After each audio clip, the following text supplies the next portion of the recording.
Jeste ljudi, dobro došli u prvu epizodu prve sezone Vlogmas. U današnjem videu igramo Winter Obby u Robloxu. Nisam mogao vlog da snimim, telefon bio od petka do sad na popravku i rekao sam ajde da snimim da ne propadne isto za prvi dan Vlogmasa. Prvo pitanje za vas, kako ste vi danas, šta radite, da li ste jedva sakali Vlogmas?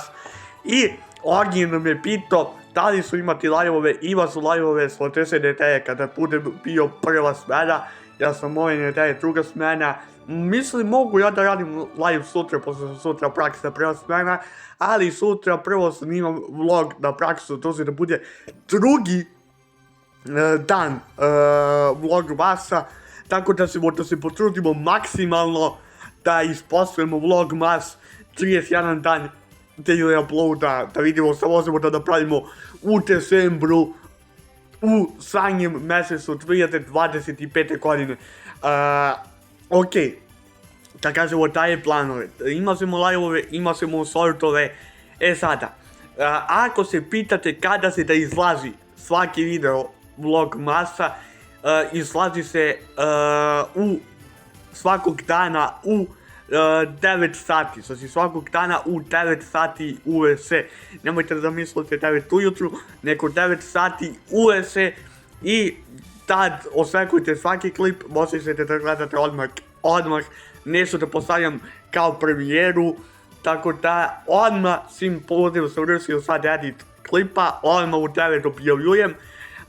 Potrudite Vlogmas jednim velikim lajkom, jednim velikim subscribe-om i ajde da putem Vlogmasa dobijemo 400 subscribera, to jest da dođemo do tih 2000 subscribera ako možemo, a ja se nadam da možemo. Ako smo sa 5 mjeseci uspjeli da stignemo do 1600 subscribera, uspjeli da stignemo i do 2000 sa 31 dan, zato što sa 31 dana sam spremio brutalne, ali brutalne ideje.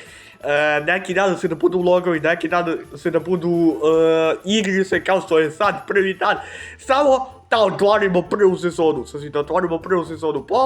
posle druga sezona, ne idemo u školu, posle se da bude lako kad budemo otvorili drugu sezonu. Ne idemo u školu, nemamo obaveze i molim lepo, možemo da snimamo vlogove od po 1 sat, po 50 minuta, po pola sata, po 2 sata vlog.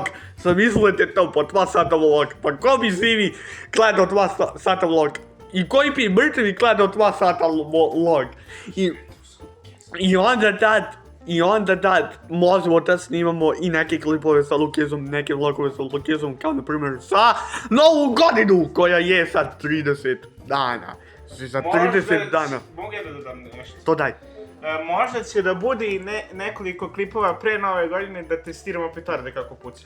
Može i to, sasvim može i to da bude, slažem se apsolutno sa Lukizom. Ali faca morala da nam se cenzuriše zašto smo malo uvjeti. Kako to misliš? Pa YouTube neće... Šta te nas boli uvo? Mi za jednu godinu punimo 18, možemo da rokamo kako hoće. Da, morao sam nešto da provarim, nije to meni, izvinite, morao sam nešto da provarim, ali vratamo se prosto. Da, može to da bude kako je Lukiz sad rekao. Spremite se, imate brutalne sortove, neke brutalne, ali brutalne ideje. Imam brutalne ideje za klipove. Ima i sa mnom neke ideje. Imam i sa Lukizom neke ideje, tako da... I pogodite ko se vraća. Vaskeći su se vraća, prometio sam to da nije bio pas dugo. Tako da se sad u toku Vlogmasa Vaskeći vraća. Svi ste pitali, nisam htio da odgovorim, ako sam da otvorim prvu sezonu Vlogmasa da bi se Vaskeći vratio. Tako da, sada kasimo jako, kasimo do 2000. Ako je moguće, ja mislim da je moguće i da ćemo uspjeti. Ako želite nastavak, pošto vidite da mi je 54% mapa, bila mi je 67 kada sam završio, tako ne sjećam se koliko bi bilo. Ako želite nastavak ove mape, slobodno pišite i u jednom od Vlogmasa će da bude nastavak ove mape. To jest ove Obby igrice. Meni brutalno, da vam kažem, Obby igrice su predobre. Jeste da su nekome dosadne, ali to nema veze. Tako da, mislimo sa nekih 30 sekundi polako da krenemo da odjavljujemo klip. I sutra očekujte u TV se isto drugu epizodu klipa, drugu epizodu Vlogmasa koja se bude jedan dan na praksi. Tako da, ajde polako da krenemo da odjavljujemo klip. To je da kažemo još par stvari i polako da krenemo da odjavljujemo klip i da eksportujemo u galeru, to sam jako napitno, tako da krenemo polako da odjavljujemo klip. Tako da, to bi bilo to od ovog klipa, ja se nadam da su uzivali u klipu. Ako su uzivali u klipu, ostavite like i subscribe. Pretplatite se na kanal da stignemo 100 do 3000 subscribera. Ja vas sada najviše pozdravljam i